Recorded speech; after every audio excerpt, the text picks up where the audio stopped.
Welcome to Luke James Chats with myself, Luke James, and I'm here with what I would probably call the fastest rising female superstar in world wrestling at the minute. Yes. The Glamour Mariay May. Thank you very much for joining me.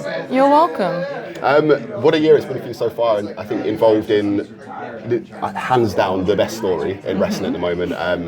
You and Toni Storm you've taken us the highs, the lows, the shoe. We've seen it all with you two. Before we go into the actual story, let's just talk about how has the AEW experience been for you so far? Oh, it's been incredible. Like you said, I'm the fastest rising star in wrestling right now, man or woman, I would say. And that's because of the plan that AEW had for me. That's why I chose AEW. I was in Stardom in Japan, and I went to Stardom in Japan because of their training style. They have a dojo, it's very intense. The schedule's very heavy, and that's the best way to get good at wrestling. And AEW reached out to me, and I was still pretty early on there, and I said, look, I still have things I need to do from a personal point of view that I need to do, and then I can, whatever's next, I feel like I completed that chapter in my life, and I have no things I'm holding on to. And I spoke with Tony Khan directly, and he's so passionate. He loves wrestling, and he explained the idea. I didn't know how far I would personally end up taking this, but he explained the premise of it and the fact that he had an idea for me, a story that I get to work with RJ City, who's an incredible writer, and so many incredible agents and producers, was what appealed to me, and that's why I chose AEW as my home, and it's been an incredible experience, and now I get to be in the most talked about match for Wembley Stadium, so. That leads quite on. I was on a call with Tony last night doing a media briefing, and he spoke about you probably more than, I think, one of the biggest wrestlers in the world. He's standing over there, Bryan Danielson. He spoke about you with such passion, and again, you touched on it there, the plan he had for you. So yes. He said this is almost like going back 18 months, where he inquired about your availability. He had the idea for Toni Storm to kind of take this character to life, and you were almost the only option he had to bring this story to life. I mean, how cool is that to be? It's amazing, and it could only be me. I am the other half of Toni Storm, and we will always be connected. And after Sunday, I will leave her far, far, far behind, and she will always think of me. But there is nobody else who could have done this. And since the UK on the independent scene, I stepped in for Toni Storm. I followed her to Stardom and everything she did, and I always said I wanted to be just like Toni Storm. And I came to AEW and I said the exact same thing, and she ate it up because she's an egomaniac.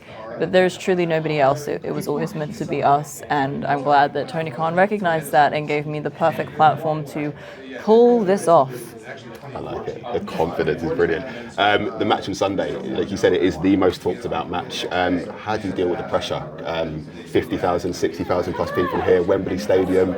You know all about Wembley, how much of an iconic place it is for us Brits. Yes. So, how do you approach it? How do you approach the planning of something like that? I mean, I definitely had butterflies all week, but I can't tell if that's nerves or just the excitement that I finally get to end Toni Storm's career. Everybody keeps talking about Bryan and Swerve and the fact that it's, title versus career, but nobody's talking about the fact that when I'm done with Toni Storm, she will not have a career left. And she had an amazing career. She did. Nothing to be ashamed of. But on Sunday, her reign is over, and so is her life. And I'm certainly very excited. Like you said, Wembley is iconic. I am a Brit. This is my hometown. And to have watched football games in Wembley Stadium and concerts in Wembley Stadium, I never dreamed of performing there because I wanted to be a wrestler. We didn't wrestle there. That just wasn't a thing. And for Tony Khan and AEW to bring that back and have that gift for me and give me that stage to put away Toni Storm for good is incredible. I'm definitely excited. I know there's a pressure behind it, but I think what we've done for women's wrestling, and we've shown AEW has the best women's wrestling. I'm pretty proud of us, and I love Toni Storm. I do. I love her. She gave me everything, and on Sunday she has one final gift for me, which will be the World Championship and her retirement. There's signs, which I don't know if we're allowed to talk about, for Forbidden Door 2025. It's forbidden. You cannot talk about it. Forbidden Door 2025. You've got a lot of experience in Japan. Dream matches. There's a lot of people you still haven't faced in AEW yet. So I don't have dreams. I'm not a dreamer. I'm an adult. I'm a 26-year-old woman. So no, I don't dream and fantasize. I make plans. I've been told. As we can see, I just make plans and action them. And look, I have been to Stardom in Japan, and they are the toughest women I've ever wrestled in my life. And I think I held my own there, but now I'm a different beast. I took away Toni Storm's career. She is maybe the greatest women's wrestler, and I don't know if people have ever said that, but she is. And look what I did to her in under a year. So if any of these girls from Japan would like to, or CMLL, if you'd like to line up and take your shot at me, I welcome you, but you won't leave the same person. It's official. Mariah May has made the challenge there. Is that all? Can you call it Mariah May's Open Challenge, maybe? Or? Sure. I like it. Tony? Mariah May's funeral home. Absolutely love it. The wrestling kind of industry at the moment, I think, as a wrestling fan, it is, I know you're all wrestling fans as well, but it is in such a huge place. NXT, TNA crossover. Are you just happy to be part of it, being a top level wrestler at this time in the world? Yeah, I mean, I said this before, but I just think the more wrestling companies there are that are successful, the better. I understand competition. I love competition. I normally win, so of course I love competition, but I think the more wrestling there is, the better. Like we have a makeup team, we have amazing production. When you watch wrestling, there are so many people backstage. You have no idea.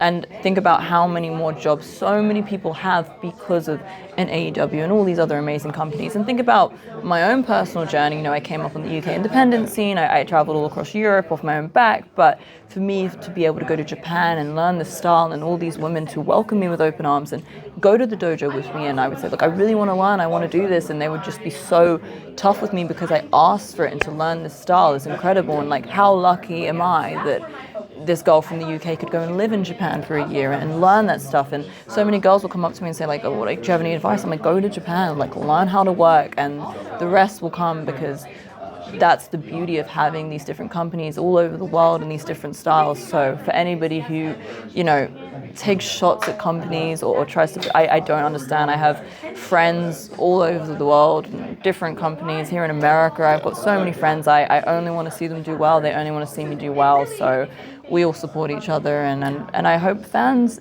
really learn to start enjoying it, because it's great that there's so many options and different styles. I love that. For me, again, from the fan side of things, the toxicity for me is just dividing people. I don't think it's even about wrestling. I think it's just I could bully somebody online and get some likes. Well, I hope you feel special, because I'm about to wrestle at Wembley Stadium. So take a shot at me. Tell me about the ratings. I'll tell you about the paycheck. I love it. Thank you so much, Mariah. Really good talking to you. Lovely to talk to you. Good luck for Sunday. Thank you. Don't need luck, but thank you. Yeah.